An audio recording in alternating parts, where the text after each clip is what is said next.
Agradecemos, ó Deus, a oportunidade. O Senhor é quem nos traz aqui e permite que estejamos aqui como teus filhos, como homens, nesse tempo de reflexão da tua palavra.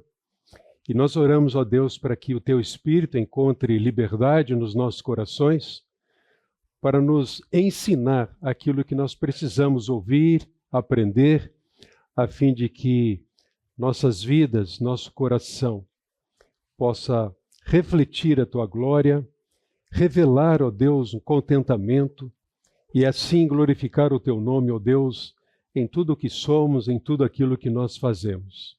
Pedimos a tua bênção, a tua direção, em nome de Jesus. Amém. Meus amados,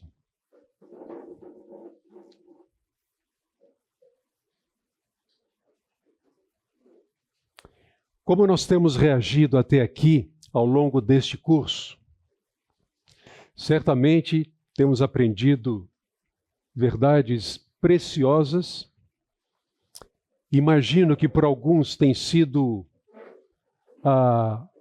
algo que tem incomodado, porque alguns pecados de estimação ou pecados intocáveis têm sido tocados aqui, têm sido abordados. E o propósito não é outro senão nos levar a uma consideração que não importa se seja algo íntimo, secreto, ou algo mais exposto, que manifestamos em casa ou fora de casa, o que importa de fato é que Deus tenha liberdade de mostrar o que é pecado nas nossas vidas, a fim de nos conformar à imagem do seu Filho, o Senhor Jesus Cristo. Eu espero que você, se não já erradicou da sua vida algum hábito pecaminoso, intocável, que pelo menos já esteja envolvido numa batalha, ainda que seja uma batalha ferrenha, que não haja outro objetivo maior do que o objetivo de eliminar isso da sua vida, se você de fato foi ensinado sobre a realidade desse pecado. Bem, o meu assunto hoje com vocês aqui é descontentamento. Pior do que uma mulher descontente é um homem descontente. Porque aquele que deve liderar a sua casa, sua família, influenciar, não apenas no seu ambiente familiar, ele precisa manifestar contentamento na sua vida. Deixa eu contar uma historinha para vocês. O monge chamado João, algum João aqui não, se houver é mera coincidência, mas o monge chamado João, ao ingressar no monastério do silêncio, ele foi então informado pelo abade, após lhe dar as boas-vindas, que ele poderia ficar ali o tempo que ele quisesse, porém ele teria que ficar em silêncio absoluto. Não poderia falar, exceto na oportunidade em que o próprio abade o chamaria ao escritório para ele dizer duas palavras. Passaram-se 5 anos, então o abade o chamou ao escritório e disse a ele: agora você pode falar 2 palavras. E ele disse: cama dura. Ok, o abade, muito gentil, sentiu muito por isso, mas declarou que iam providenciar uma cama confortável. Mais 5 anos se passaram, portanto 10 anos. Ele foi chamado novamente ao gabinete e ele pôde pronunciar outras 2 palavras. E ele disse: comida fria. Ok, eu agradeço. Eu garanto que a partir de agora você vai comer uma comida muito melhor, quente e não fria. Ao final de 15 anos, novamente naquele gabinete, ele pôde dizer mais 2 palavras e ele disse: eu desisto. Então a resposta do Obade simplesmente a ele foi: é melhor assim, porque desde que você chegou aqui você só reclama. Isso parece um tanto cômico, né? Entretanto, acerta em cheio quando nós paramos para refletir o quanto nós murmuramos, reclamamos. Às vezes, porque situações tão pequenas, nós murmuramos e revelamos descontentamento. Na história de Israel, o povo de Deus, nós vemos as tristes consequências de uma atitude de reclamação, descontentamento. E é interessante que o apóstolo Paulo cita essa história, esse momento na história do povo de Israel, na carta aos Coríntios, na primeira carta aos Coríntios, no capítulo 10, exatamente para que os cristãos em Corinto não cobiçassem as coisas que o povo de Israel cobiçou, pelas quais Deus não se agradou deles. A história nos conta, então, e Paulo registra isso, que por causa da soberba, eles revelaram idolatria, imoralidade, e lá no verso 10 ele destaca: nem murmureis como alguns deles murmuraram e foram destruídos pelo exterminador.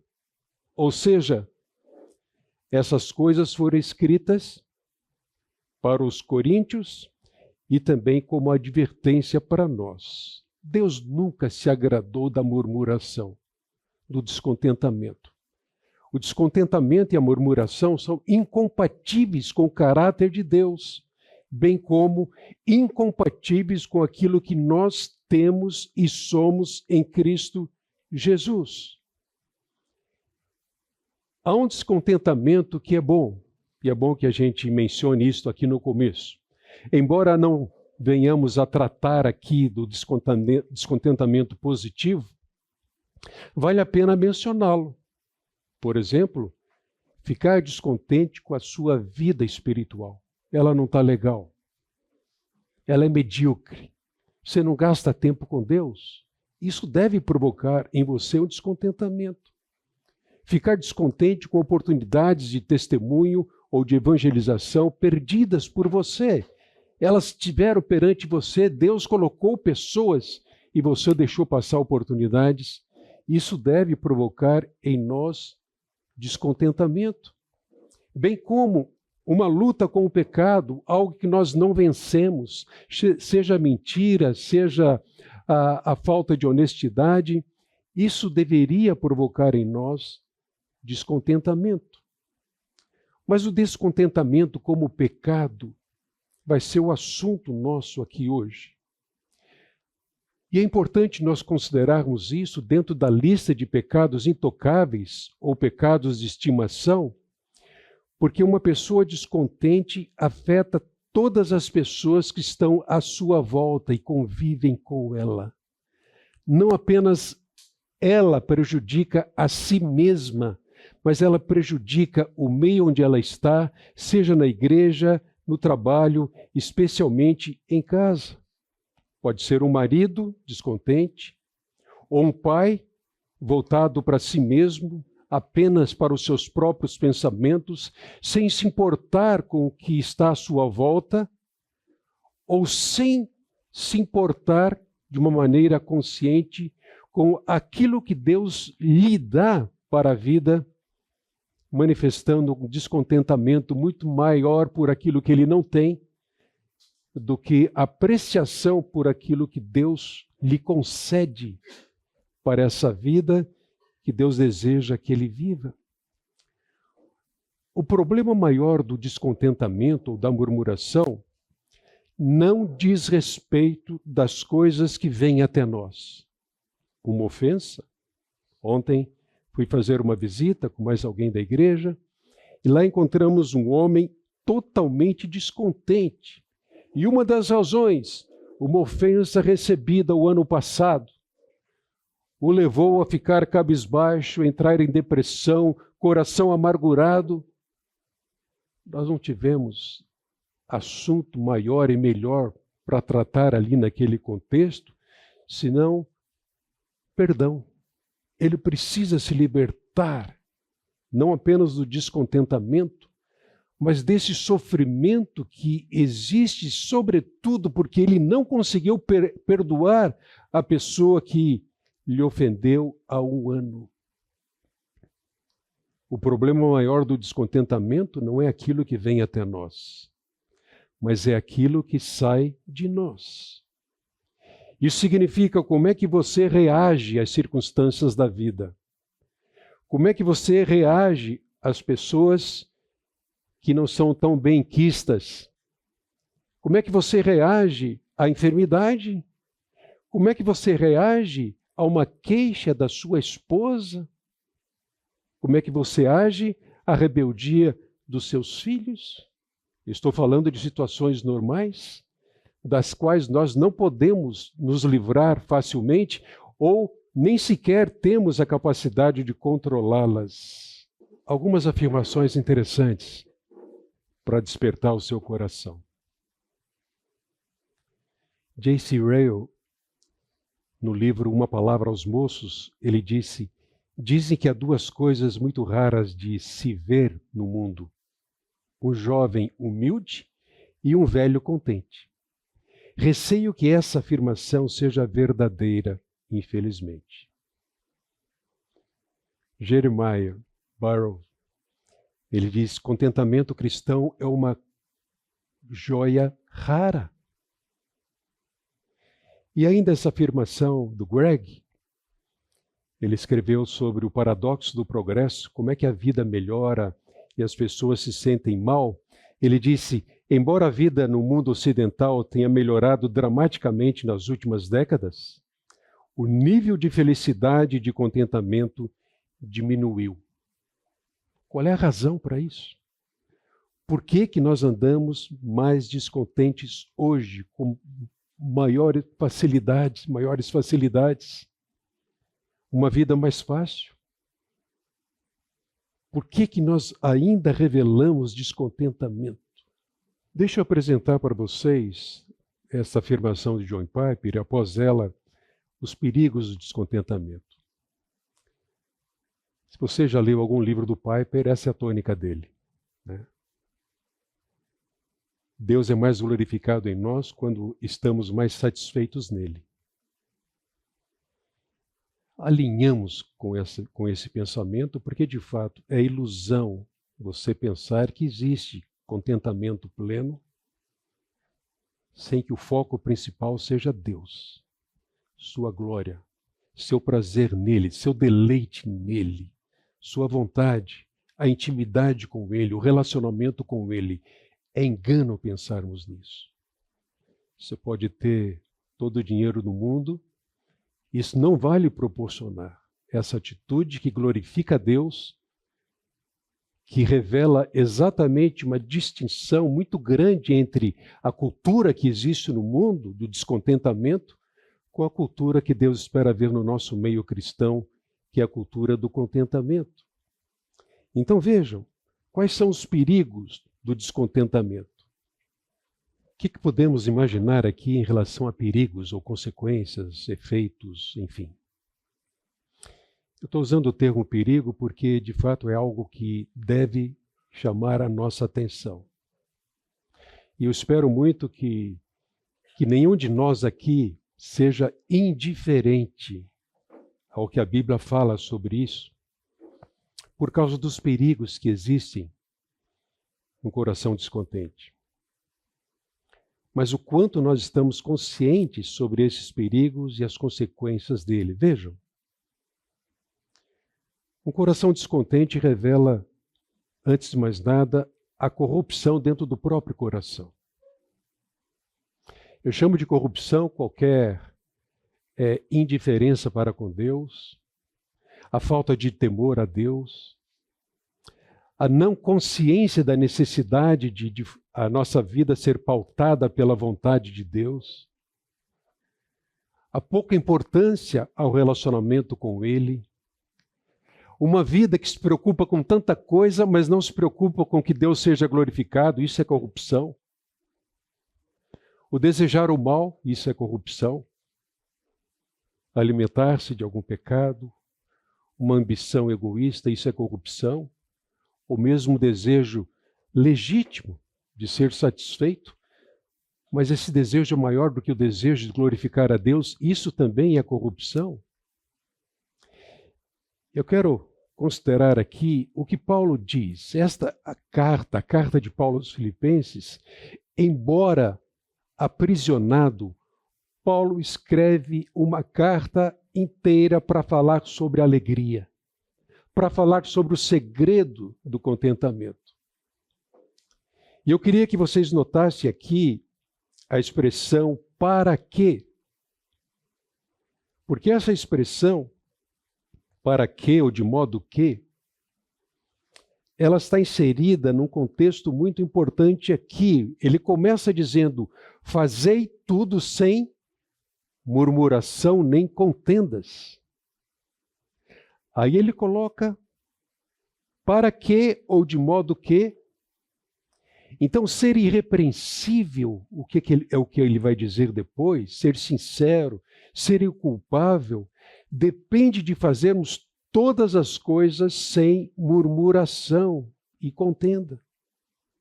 Ora, aquele que murmura e manifesta descontentamento revela um coração corrompido e impuro.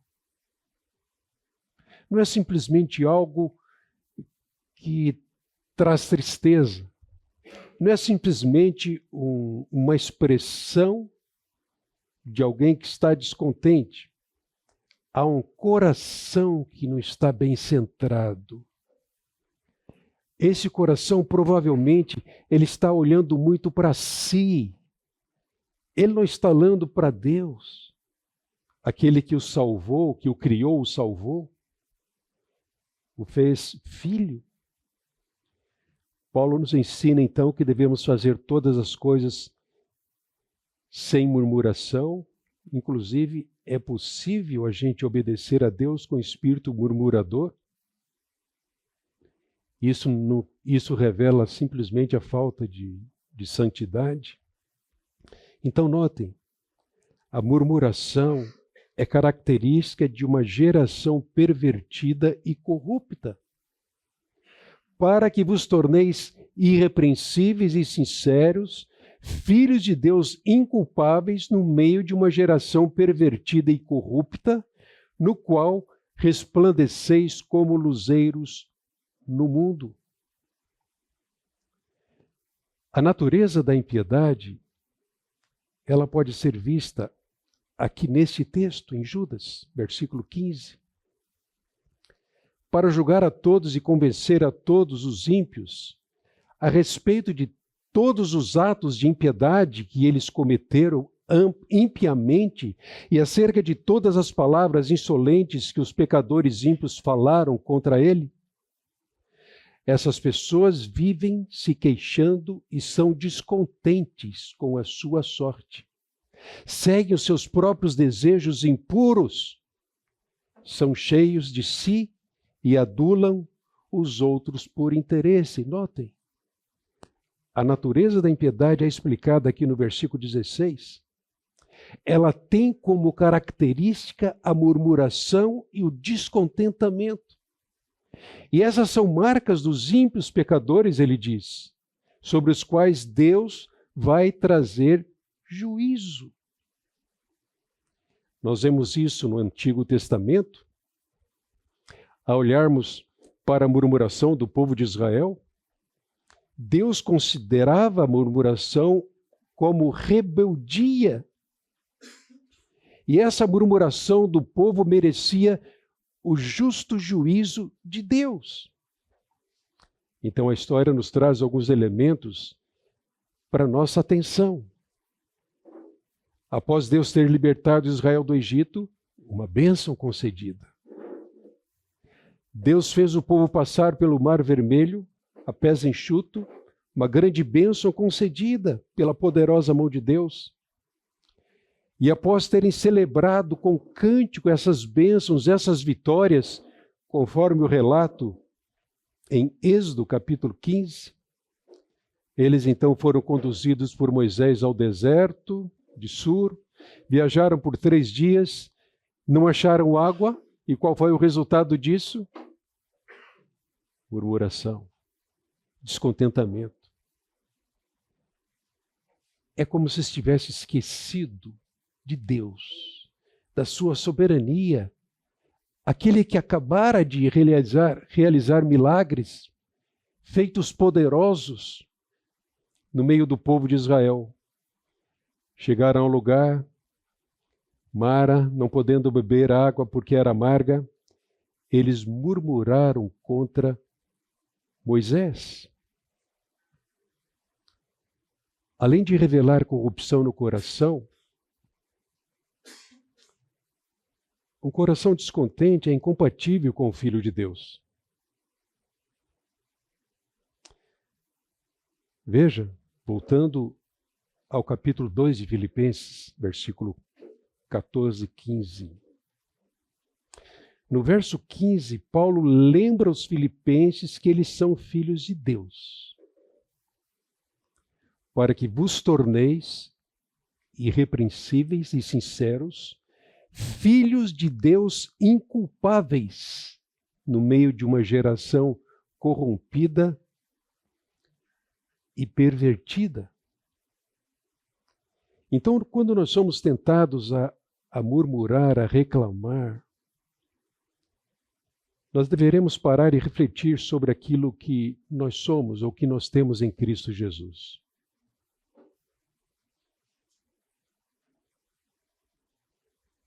Na verdade, não apenas sobre este assunto, descontentamento, mas sobre todos os pecados que nós já vimos aqui, como semana passada, egoísmo e outros. As nossas lutas para não pecarmos dessa maneira, seja com coração egoísta, seja com coração descontente, deve sempre nos remeter a quem nós somos em Cristo Jesus. Afinal, eu não estaria aqui dando essa aula e nenhum dos professores que estão ministrando esse curso estariam falando de um pecado e dos recursos da graça para nos libertarmos desse pecado se nós não fôssemos filhos de Deus. Se nós não fôssemos, nós estaríamos aqui pregando o Evangelho para vocês. Porque não existe mudança de comportamento. Não há como vencer um pecado sem que Cristo esteja nas nossas vidas. Então, nas situações em que somos colocados à prova, nós devemos nos lembrar de quem nós somos. Não é simplesmente porque nós adotamos práticas, costumes da Igreja Batista Fonte. Não. É porque há um coração específico que caracteriza o Filho de Deus. Se nós somos crentes, na prática nós não podemos ser descontentes. Ele nos comprou com seu sangue, esse é o fundamento. Ele nos fez ver o que é pecado, nos libertou da penalidade do pecado, está nos livrando do poder do pecado. Um dia estaremos livres da presença do pecado. Ele nos livrou também de uma vida centrada em nós. Esse é um contexto em que o descontentamento floresce. Além disso, ele colocou todas as coisas à nossa disposição. Por que nós não aceitamos a realidade que temos? Se Deus é soberano, controla todas as coisas, nos dá todas as coisas.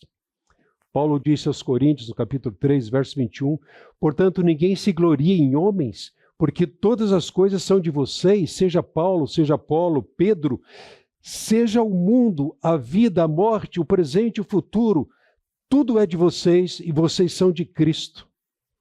E Cristo de Deus. Aos Romanos ele disse no capítulo 8, verso 31, que diremos, pois, diante dessas coisas? Se Deus é por nós, quem será contra nós? Aquele que não poupou o seu próprio filho, mas o entregou por todos nós, como não nos dará juntamente com ele de graça todas as coisas? Mas por que nós andamos descontentes? Outro perigo é que o contentamento afeta diretamente o testemunho cristão. Voltando ao nosso texto. Ele diz, para que vos torneis irrepreensíveis e sinceros, filhos de Deus, no meio de uma geração pervertida e corrupta. O descontentamento é o que você vê numa roda de amigos não cristãos. É o que você vê no seu ambiente de trabalho não cristão. É o que nós vemos. O descontentamento está em todo lugar, não importa a classe social, a posição profissional. O descontentamento é uma característica neste mundo marcado por perversidade polimorfa, que se apresenta de vários aspectos. Então, para Paulo, o argumento é que os filhos de Deus resplandecem como luzeiros no meio de uma geração pervertida e corrupta. No contexto aqui, isso parece implicar fazer tudo sem murmurações nem contendas. Agora, eu pergunto a vocês, por que o descontentamento e a murmuração afetam o testemunho cristão? Alguém ousa falar? Por que afeta o nosso testemunho? Se eu estou descontente, como é que afeta? Porque demonstra que você não crê que ele está no controle daquilo que aconteceu. Excelente. Rafael disse, porque demonstra, uma atitude de descontentamento demonstra que eu não estou considerando que Deus está no controle de todas as coisas. Isso é fundamental. A cruz de Cristo não está sendo valorizada. O modo fala que quando Jesus era usado, maltratado, ele não revidava, então ele não reclamava. Então é uma imitação. Exatamente.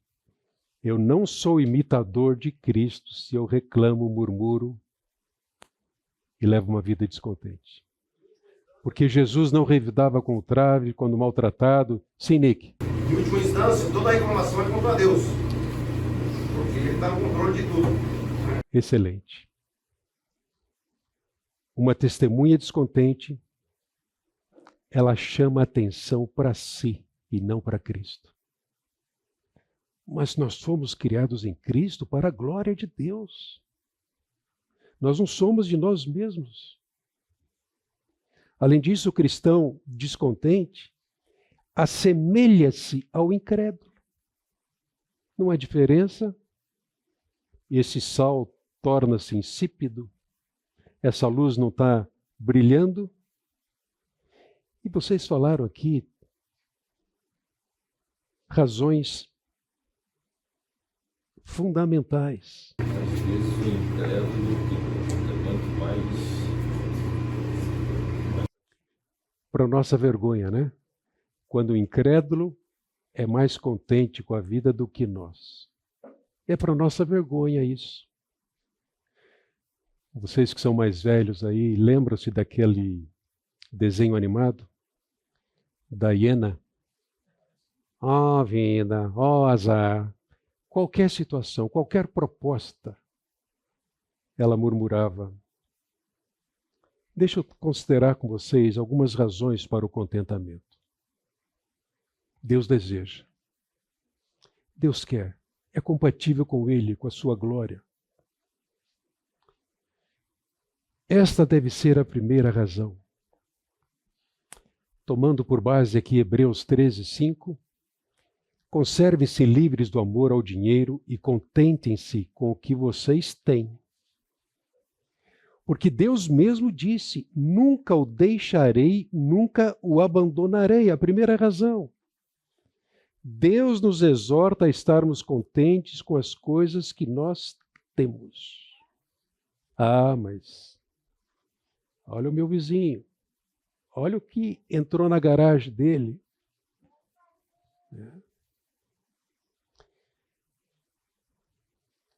Em Filipenses 4:4, Paulo diz, alegre-se no Senhor. Novamente direi, alegre-se, uma expressão de contentamento. A exortação dele é alegrem-se, porque a nossa união com Cristo é o fundamento para o contentamento. Paulo usa essa expressão em Cristo ou no Senhor cerca de 160 vezes nas suas cartas. É a fonte, é a razão, é o motivo. Por Ele, por meio dEle, para Ele. Ele nos proporciona um coração contente. Fazer tudo sem murmuração nem contendas, pois sem o contentamento poderemos desejar o que Deus não nos quer dar, ou desejar para nós e rejeitar o que Deus nos dá e quer nos ensinar. Já experimentou essa experiência na sua vida? Você deseja o que Deus não quer dar a você? Ou você rejeita o que Deus te dá? Várias áreas. Como nós somos provados nisso, muitas vezes. Consequentemente, eu não fico contente com o que eu tenho, o que Deus está me dando. Mesmo a aprovação não está fora do propósito de Deus para moldar o meu caráter. O alvo de Deus para a minha vida não é o conforto, o livramento dos problemas para que nos sintamos bem. O alvo dele é muito mais elevado. O alvo digno de quem nosso Deus é a estatura de Jesus Cristo. Este é o alvo, porque ainda que o problema continue, eu posso glorificá-lo, porque eu sei quem Ele é. Ele não se esqueceu de mim, Ele tem um propósito em todas as coisas. A verdade é que quando nós murmuramos, nós não cremos que Deus está no controle, como foi dito aqui. Outros são afetados, damos maus testemunhos, pecamos. Murmurar, na verdade, implica esquecer-se de Deus e das suas bênçãos. Isso é demonstração de incredulidade. Além disso, é possível alguém ter paz se não estiver contente em toda e qualquer situação? Eu creio que não. Porque quem busca paz nas coisas deste mundo não vai encontrar a paz. Quem busca paz na expectativa de uma situação melhor para encontrá-la, está iludido, não vai conseguir isso. A paz que o Senhor promete não está condicionada ao que temos, ao que possamos ter ou ser nessa vida. Então que Deus nos livre da soberba e que nossa alma possa sossegar diante dEle. Já ouviram falar daquela conversa entre o pardal e a andorinha? Lá em cima, voando. O pardal perguntou para a andorinha, por que as pessoas lá embaixo estão correndo tanto de um lado para o outro? E a andorinha disse, é porque elas não sabem que o Pai Celestial cuida de você e cuida de mim. Jesus cita os pássaros para falar do cuidado intenso de Deus, mesmo sem que as aves ajuntem em celeiros, armazéns, o alimento que necessitam. Quanto mais Ele cuida de nós. Ele promete dar paz ao coração. Quando Paulo escreve aos Filipenses, vejam, no verso 7 ele traz o resultado. Mas notem que esse resultado é o fruto na vida de alguém que levou todas as coisas a Deus em oração com gratidão no coração. Alegre-se sempre no Senhor. Novamente direi, alegrem-se. Seja a amabilidade de vocês conhecida de todos os homens, perto está o Senhor. Não andem ansiosos por coisa alguma, mas em tudo, pela oração e súplicas, e com ação de graças, apresentem seus pedidos a Deus. Descontentamento e ansiedade andam de mãos dadas. A gente sofre muito por coisas que nunca vão acontecer. Porque nós queremos controlar. Ah, como é bom controlar todas as coisas. Tolinhos. Nós não temos essa capacidade mínima de controlar todas as coisas. É Deus quem as controla. Deus promete dar paz ao coração que entrega a Ele todas as coisas. Mas também o contentamento é um tesouro de grande valor.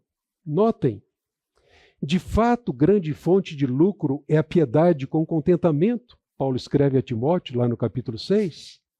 Porque nada temos trazido para o mundo, nem coisa alguma podemos levar dele. Tendo sustento e com que nos vestir, estejamos contentes. Em quem você tem colocado a sua confiança? A sua esperança? Paulo disse a Timóteo que grande fonte de lucro é a piedade com contentamento.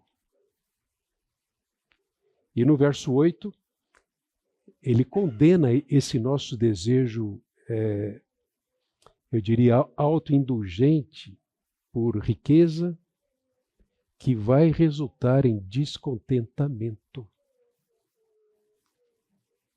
Querer ficar rico é uma tentação e leva o homem a armadilhas e desejos descontrolados. Eu diria muito mais do que descontrolados. Master descontrolados. Vocês não pegaram a piadinha, né?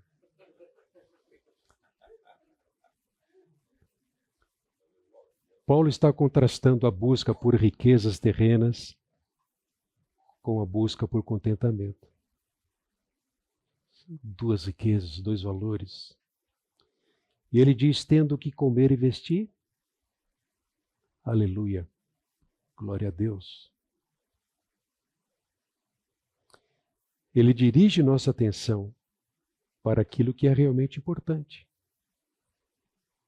Ele não está condenando aquilo que nós precisamos, o trabalho honesto, árduo, sincero, para sustentarmos a nossa casa, planejarmos o futuro, mas ele está chamando a nossa atenção para aquilo que realmente é importante. O que é importante é a eternidade. São as coisas do alto. Não é a nossa condição exterior, mas a interior. Nós não confiamos no que pode ser roubado ou destruído. E o Senhor Jesus Cristo mesmo nos adverte e exorta a buscarmos em primeiro lugar o seu reino e a sua justiça, para que todas as coisas sejam acrescentadas. Mas será que nós estamos conscientes de que um espírito murmurador é pecado? Jerry Bridges, ele coloca no livro dele, Pecados Intocáveis, porque ele entende que o povo de Deus não considera muito essas questões como pecaminosas.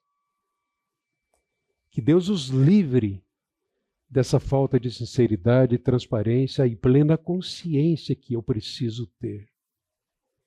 É pecado. Mas não é pecado simplesmente porque quem planejou esse curso classificou isso é pecado, isso não é pecado. Não. É pecado porque Deus diz que é pecado. É sob o crivo da palavra que nós avaliamos, analisamos e concluímos. É pecado. Eu não devo andar descontente porque é pecado. Apenas lendo esse texto aqui, em Números capítulo 10, verso 10. Também em seus dias festivos, nas festas fixas e no primeiro dia de cada mês, vocês deverão tocar as cornetas por ocasião dos seus holocaustos e das suas ofertas de comunhão, e elas serão um memorial em favor de vocês perante o seu Deus.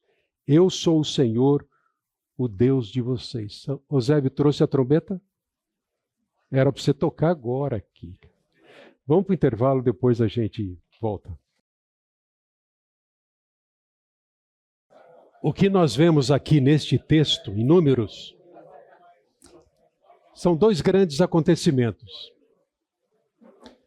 A orientação era que 2 cornetas fossem feitas de prata, e também narra aqui o episódio da saída do povo de Israel para o deserto.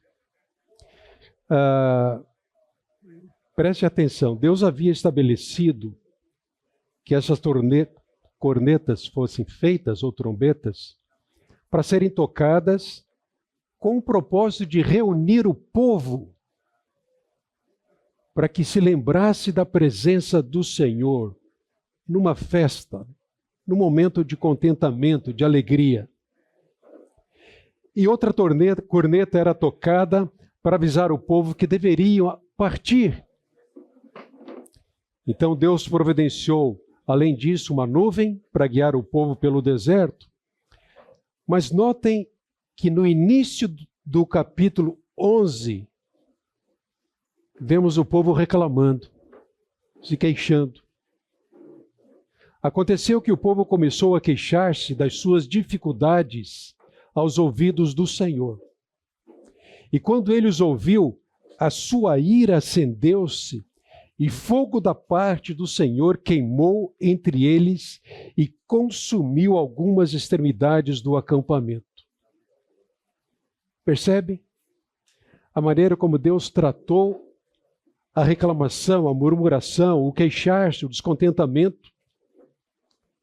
Para Deus isso é gravíssimo. Notem, no versículo 4, um bando de estrangeiros que havia no meio deles encheu-se de gula, e até os próprios israelitas tornaram a queixar-se e diziam: ah, se tivéssemos carne para comer. Eles gostavam de churrasco como nós. Nós nos lembramos dos peixes que comíamos de graça no Egito. Também gostamos. Dos pepinos, melancias, alhos porós, cebolas, alhos, nem tanto assim. Mas vejam, eles estavam falando daquilo que eles comiam, algo que era agradável ao paladar, os saciava. Mas agora, olha o que eles dizem: nós perdemos o apetite. Nunca vemos nada a não ser este maná. Ó vida, ó azar. Eles estavam se esquecendo da provisão divina, da soberania de Deus, da manifestação da bondade, da graça de Deus. Mas eles também reclamam, e o próprio Moisés, vejam, ele disse: aqui estou, Senhor, eu no meio de 600.000 homens de pé. Agora imagine 600.000 homens murmurando. Darei a eles carne para comer durante um mês inteiro? Será que haveria o suficiente para eles se todos os rebanhos fossem abatidos? Será que haveria o suficiente para eles se todos os peixes do mar fossem apanhados? O Senhor então respondeu a Moisés: estará limitado o poder do Senhor. Agora você verá se a minha palavra se cumprirá ou não. Então vejam, Números 11 começa e termina com o juízo de Deus. Fogo e depois a praga. Novamente, conforme já foi dito aqui, o seu questionamento, o meu questionamento, questiona a soberania de Deus. mostra nossa insubmissão ao seu senhorio e merece ser punido com castigo, disciplina. Será que Deus, mesmo sendo filho, será que Deus às vezes não nos priva de privilégios porque reclamamos? Será que Deus às vezes não alivia o nosso aperto financeiro porque nós deixamos ele de lado para obter aquilo que precisamos?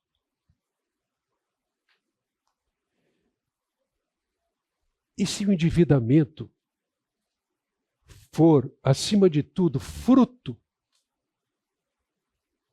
da incredulidade, da dependência, da soberania, da graça e da bondade de Deus?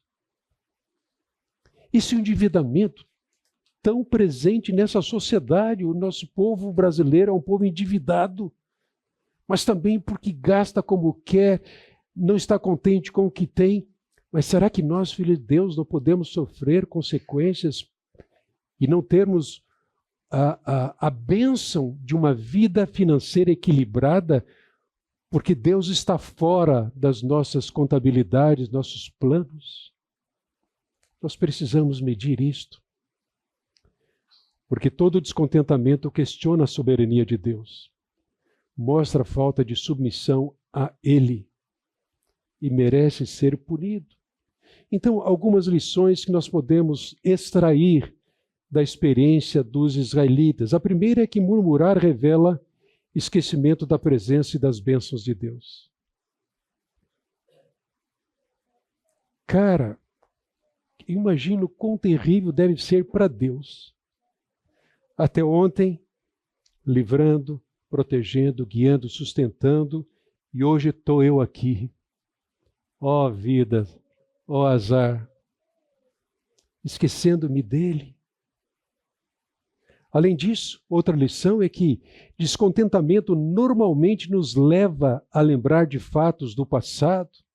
Ah, o churrasco, os alhos porós, os peixes. Nos leva a lembrar de fatos do passado, mas de forma distorcida.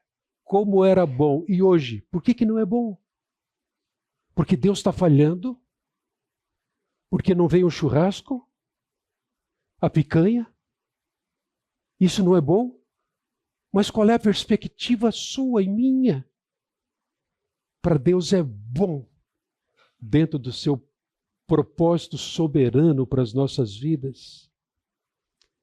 Uma terceira lição é que o descontentamento está ligado à nossa incredulidade, pois questiona a providência e provisão de Deus. Já vi muita gente reclamando. Por que Deus permitiu o desemprego? Por que Deus permitiu a doença? Por que Deus permitiu isso e aquilo? Recentemente atendi um casal. Os dois tinham acabado de perder o emprego, trabalhando numa mesma empresa. Ele nem é brasileiro, está aqui já há 5 anos. Mas até eu pude entender as queixas dele por não ser um cristão. Não dela, mas ela não se queixava. E eu pude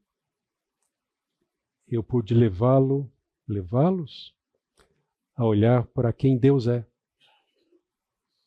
para que possa olhar para Ele sobretudo. É o Deus que abre oportunidades, não está limitado, mas coloca o seu coração nele. Orem por esse casal.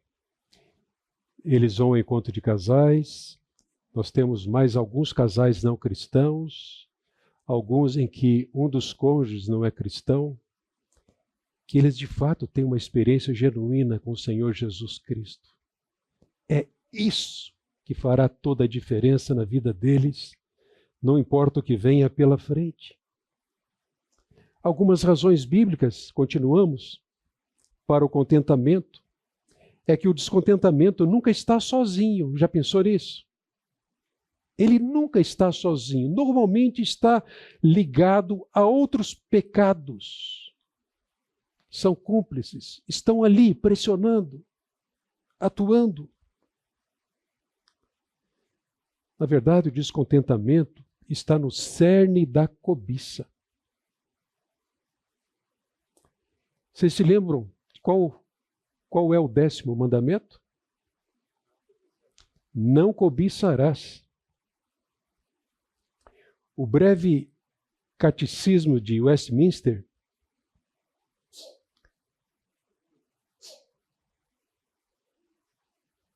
deixa eu colocar aqui. Isso.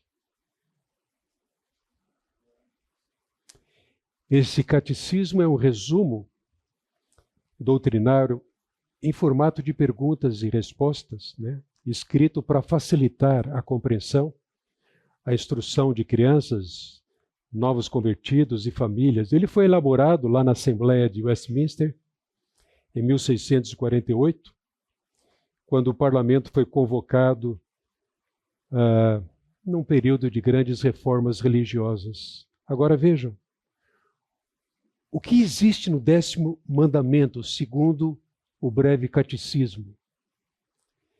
Exige o pleno contentamento com a nossa condição, bem como disposição caridosa para com o nosso próximo e tudo que lhe pertence. A outra pergunta: o que proíbe o 10º mandamento, não cobiçarás? Proíbe todo o descontentamento com a nossa condição, todo movimento de inveja ou pesar à vista da prosperidade do próximo e todas as tendências ou afeições desordenadas a alguma coisa que lhe pertence. Percebe como é abrangente? De certa forma, essa linguagem aqui pode ser muito bem entendida e classificada dentro daquilo que a Bíblia chama de idolatria. O descontentamento está sempre ligado a algum ou alguns ídolos que estão lá dentro do nosso coração. Qualquer coisa, pessoa, ambição, objeto, riqueza, não seja o que for, é maior do que Deus. Ora, isso gera descontentamento, porque os ídolos são limitados. Eles prometem, mas não cumprem. Eles prometem satisfação, mas o que eles trazem é decepção, engano. Um espírito cobiçoso é um espírito descontente, pois deseja o que Deus não deu e não se contenta com o que Deus deu. Tendo que essa questão não tem uma resposta objetiva, cartesiana. Então, se quiser fazer só algumas ponderações a respeito, é suficiente. Jabez ora, alarga as minhas fronteiras, aumenta os meus recursos, aumenta a minha velocidade de impacto. Queria que seja um desafio para todo homem entender qual é a divisa entre o contentamento e a acomodação. Em que medida a falta de acomodação, ou seja, a oração de Jabez, o desejo de ir adiante daquilo que eu tenho, não revela descontentamento, mas está alinhado com os propósitos de Deus da gente crescer, qualquer que seja a área. Ou o oposto, em que medida eu querer ir além de onde eu estou, revela descontentamento. Excelente. Acho que não vou ter uma resposta tão detalhada aqui, mas o Alex está comentando sobre a oração de Jabez. Em síntese, ele disse, alarga as minhas fronteiras. Né? Obviamente que descontentamento não é, incompatível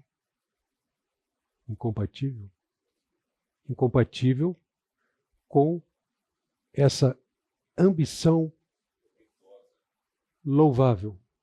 Né? Não há conflito. Né? Mesmo porque a vida cristã é caracterizada processo contínuo de crescimento e transformação. Não se conforme com onde você chegou hoje. Deus quer que você cresça e continue crescendo. O seu casamento precisa crescer, né? Imagine alguém com 10, 20, 30, 40 anos de igreja e ficou ali estacionado. Não, nós temos que ter a ambição de um crescimento. E o crescimento é proposto por Deus, qualquer que seja a área. Então não há nenhum problema em relação a isso, né? Se há algum problema, é o pecado da procrastinação, da indiferença, do desânimo, da falta de coragem. O problema está na motivação, né? Se a minha motivação é por inveja, por exemplo, né? De crescer quando eu olho para o outro, né? Isso é corrompido, né? Ouviram? Juvair disse que o problema está relacionado à motivação. Por que eu quero crescer? Por que eu devo crescer? O coração que vai sair a raiz do usuário. O coração. Ele perguntou qual era o limite. Acho que só Deus vai saber, porque Deus conhece o seu coração. Às vezes você vai poder esconder isso para outras pessoas, mas Deus sabe o seu coração. Desejar o que Deus deseja. Eu posso associar o contentamento quando a gente vive na expectativa de Deus fazer a nossa vontade, não me submeter à perspectiva de viver a vontade de Deus. Ok. Na verdade, a gente cria uma expectativa e não acontece, porque às vezes não é. Expectativa é uma palavra-chave aqui. O Alex até antes da aula fez uma fórmula aqui, olha. Contentamento é igual realidade menos expectativa. A gente vive muito em cima de expectativa e não aceita a realidade. É o que Deus tem para hoje.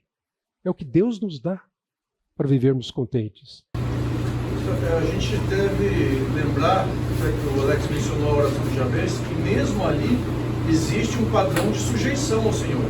O Senhor alargue a minha fronteira, ou seja, não eu mesmo, e não o meu esforço. E se o Senhor não alargar, é porque o Senhor não quis alargar. Motivação. Quem mais? Eu pelo menos assim, entendo também o meu descontentamento, quando ele se manifesta, é porque eu estou tendo naquele momento uma compreensão errada das condições humanas que é a realidade. Nós estamos num mundo caído. Eu também estou lá dentro. Então a minha forma de pensar, de sentir, de reagir, a expectativa que eu tenho em relação ao outro ou qualquer outra coisa, ela tem que estar debaixo disso. Estamos sob maldição. E tudo funciona debaixo disso. Ok. Excelente. O Zilton está falando da questão de ter a interpretação correta das coisas, né? Como nós sofremos, falhamos e pecamos quando nós não olhamos para nós, para a vida, para os outros como Deus olha, né? Nós interpretamos mal uma série de coisas, né? Isso gera descontentamento. Welby. Eu posso desejar alargar as fronteiras, eu posso desejar mais, mas estando satisfeito em toda e qualquer situação. O pecado é o descontentamento, então eu posso desejar e não posso não me acomodar. Mas eu tenho que estar trabalhando o pecado. O pecado é estar descontente com o que Deus está me dando. Excelente. O contentamento como o contexto ideal para você dar um passo, outro passo e outro passo. O descontentamento pode nos levar a fazer burrada, a errar, não é? Dois votos. Contrário da Deus, se você pegar a geração de hoje, ela parece uma geração contente, mas é uma geração acomodada. Não é contentamento. Geração de hoje. Depois vocês conversam com o Wesley aqui, né? Parece contente, mas é acomodada. Okay. Vamos lá. Tiago nos dá também alguma luz sobre essa questão. Ele diz no capítulo 1, verso 14, cada um, porém, atentado pela própria cobiça, sendo por esta arrastado e seduzido. Então a cobiça, tendo engravidado, dá à luz o pecado, e o pecado, após ter se consumado, gera a morte. A raiz grega aqui, para cobiça, né, é a mesma usada na citação do 10º mandamento, não cobiçarás. É o que Paulo cita em Romanos 7:7, que diremos então, a lei é pecado de maneira nenhuma. De fato, eu não saberia o que é pecado a não ser por meio da lei, pois na realidade eu não saberia o que é cobiça, mesma palavra aqui, se a lei não dissesse não cobiçarás. Então Tiago, ele explica como a cobiça no coração se transforma em atitudes, atos e comportamentos pecaminosos. Então a minha cobiça, ela pode ser a raiz do meu descontentamento. Mas vejam, se nós olharmos para as Escrituras, nós vamos ver alguns exemplos de desejos pecaminosos que levaram a outros pecados. Lembram-se de algum? Logo no começo da Bíblia, em Gênesis. Eva, desejo pecaminoso levando a pecar. Davi, ok? Desejo pecaminoso. Ele era um homem normal. O problema não era o desejo do sexo. O problema era buscar alimentar o seu desejo de forma pecaminosa, contrária à vontade de Deus. Resultado? Adultério, assassinato. Jonas, o desejo de Acabe pela vinha de Nabote, deu falso testemunho, assassinato. Mas ainda, nós encontramos contentamento em Deus, e essa é a parte final do nosso estudo aqui. Onde é que eu posso encontrar o contentamento? Primeiramente, em Deus, porque fora dele não há. Mas vamos detalhar um pouco mais isso, reforçando aquilo que já foi dito aqui. Você pode viver contente em toda e qualquer situação e deixar de ser um murmurão, reclamão, descontente por causa da excelência de Jesus. A suficiência que nós temos em Cristo. Em Cristo, como eu disse, Paulo usa mais de 160 vezes em suas cartas, em Cristo, no Senhor, para descrever o que significa ser um cristão autêntico. Para ele, a união com Cristo não é apenas parte essencial da vida cristã. Na verdade, a união com Cristo é a fonte da sua alegria e também do seu contentamento. Se perguntássemos o que falta na vida de uma pessoa descontente, na essência, o que falta é Cristo, sendo o Senhor, sendo a sua força para suportar as dificuldades, para alegrar-se com o que tem. Por isso ele diz, alegre-se no Senhor. Ele não está sendo aqui um masoquista. Masoquista. O cara está sofrendo e tem que se alegrar. Ele está apontando para o Senhor. Ele entende que isso é possível.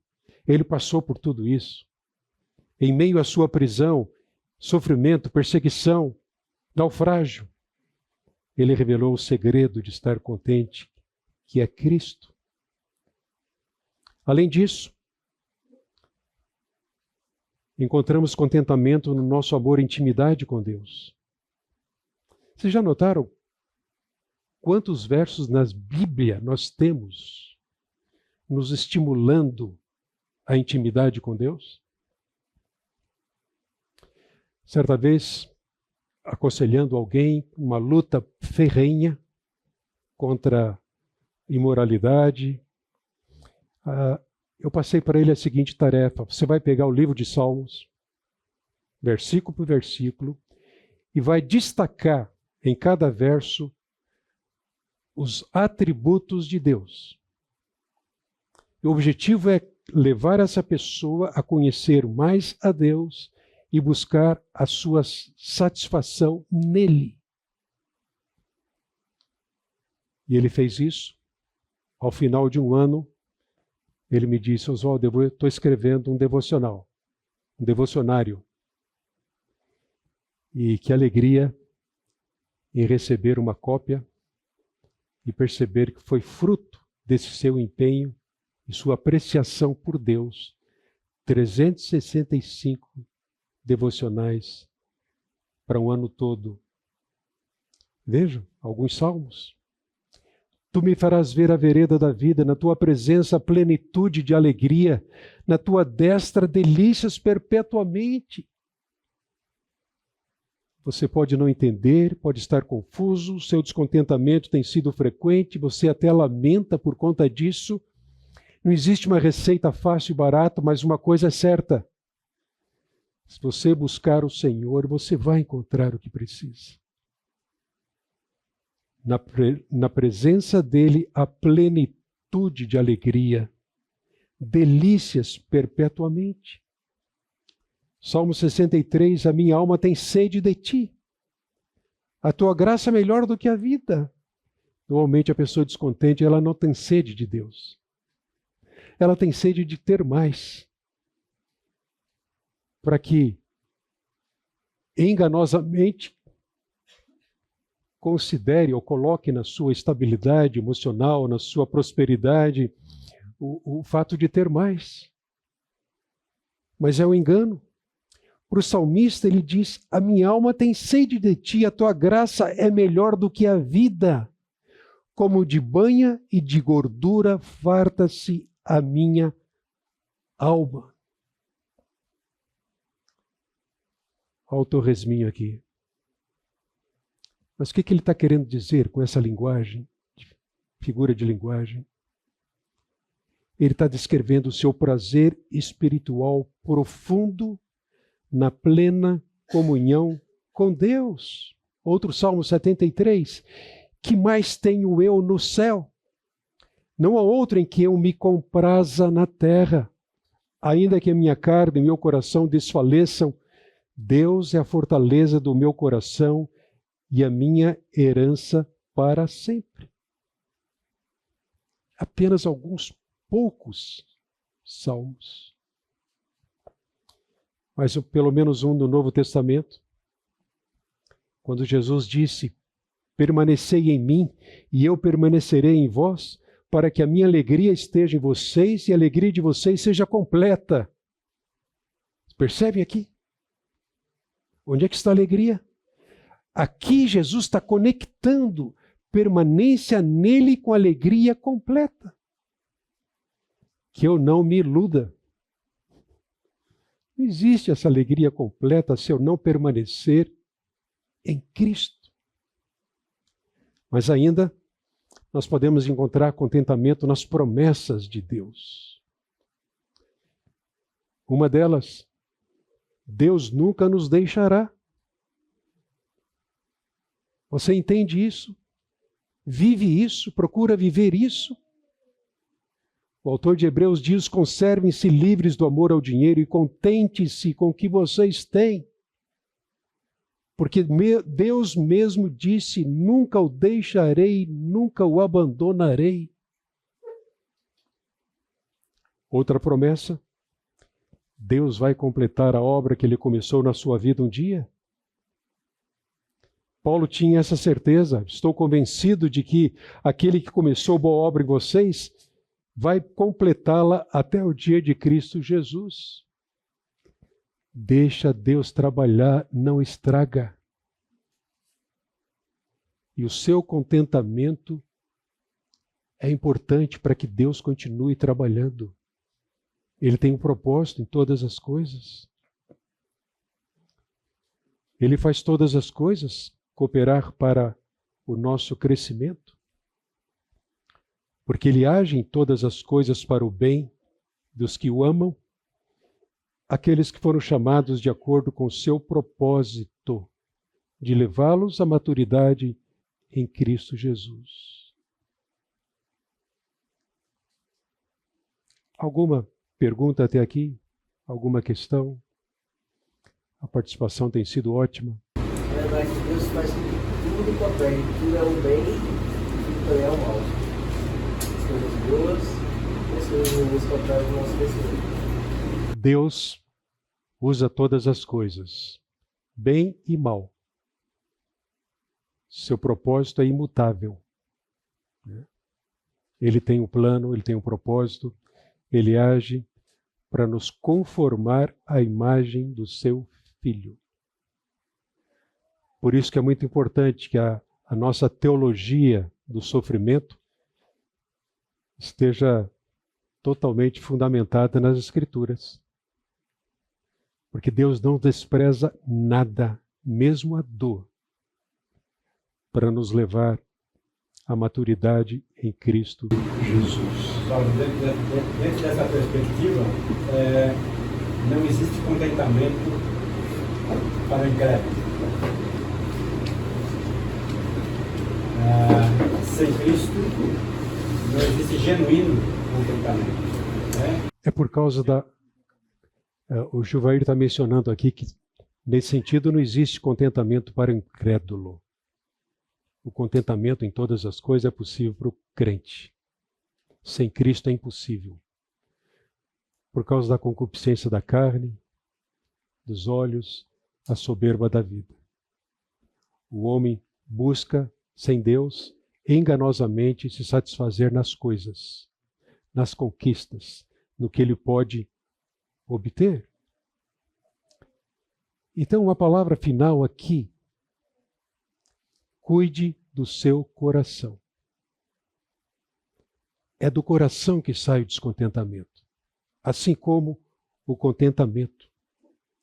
Cuidado com o coração que sempre reclama, deseja mais e nunca repousa na bondade de Deus. Porque o descontentamento constante pode revelar esquecimento das misericórdias diárias que se renovam a cada dia, amor excessivo pelas coisas terrenas, ou a busca desesperada pela autoestima, tão presente nos nossos dias. Poderá revelar também uma comparação pecaminosa, se eu tivesse. Dificuldade de confiar na providência divina. Cristo não prometeu ausência de lutas, mas prometeu a sua presença suficiente. É o que estamos vendo com Fernando em Colossenses. O coração satisfeito não é o que possui tudo, mas é aquele que encontrou em Deus a sua porção. Neste finalzinho aqui, eu vou tentar colocar aqui uma música e também projetar ali a letra para nós orarmos. Enquanto ouvimos, refletimos, eu gostaria que nós orássemos sobre isso, colocando o nosso coração. Ainda que a figueira não floresça, ainda que não haja fruto na oliveira, ainda que o rebanho tenha sido arrebatado do aprisco, o profeta diz: todavia eu me alegrarei no Senhor. Vamos pensar nisso e orar sobre isso?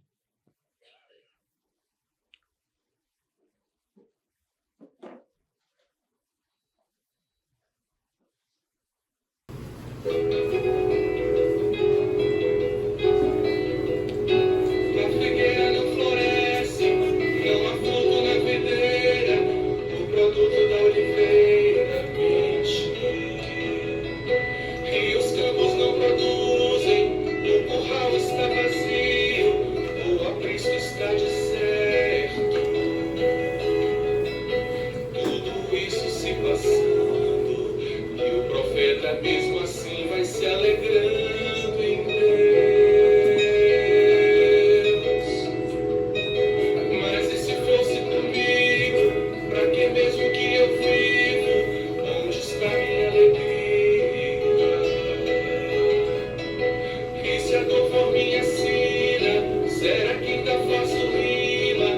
canto alegre a melodia.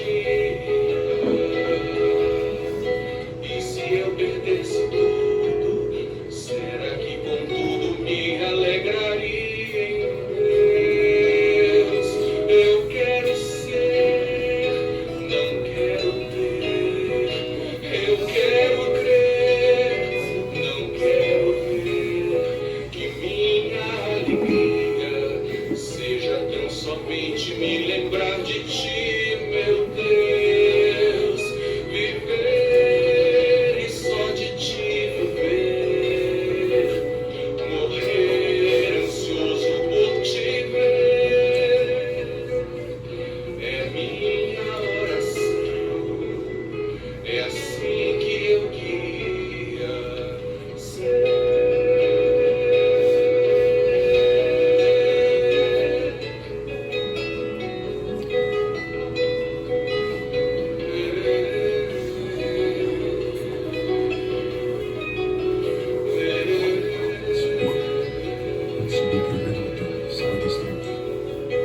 Mas e se fosse comigo, pra que mesmo que eu vivo?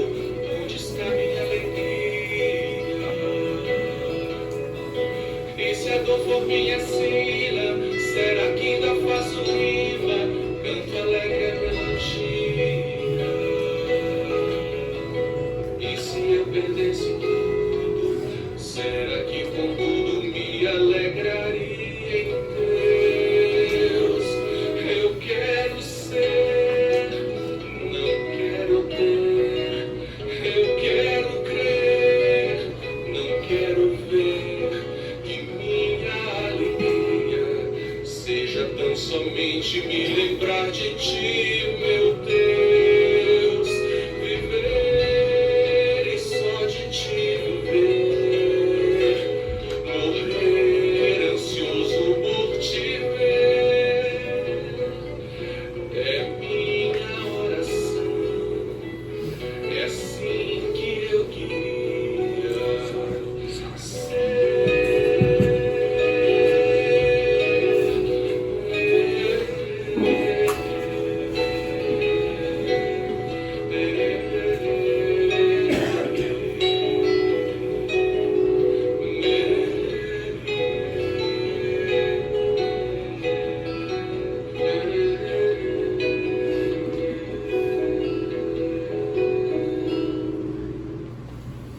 Pai, nós confessamos a nossa insatisfação, nós apresentamos diante do Senhor a nossa culpa, nós declaramos que em tantas situações, Pai, muitas vezes os nossos dias, Senhor, no momento em que acordamos ou no momento em que dormimos, nossos dias são marcados por não aceitarmos, não apreciarmos, não nos contentarmos e satisfazermos com aquilo que temos recebido do Senhor, Pai.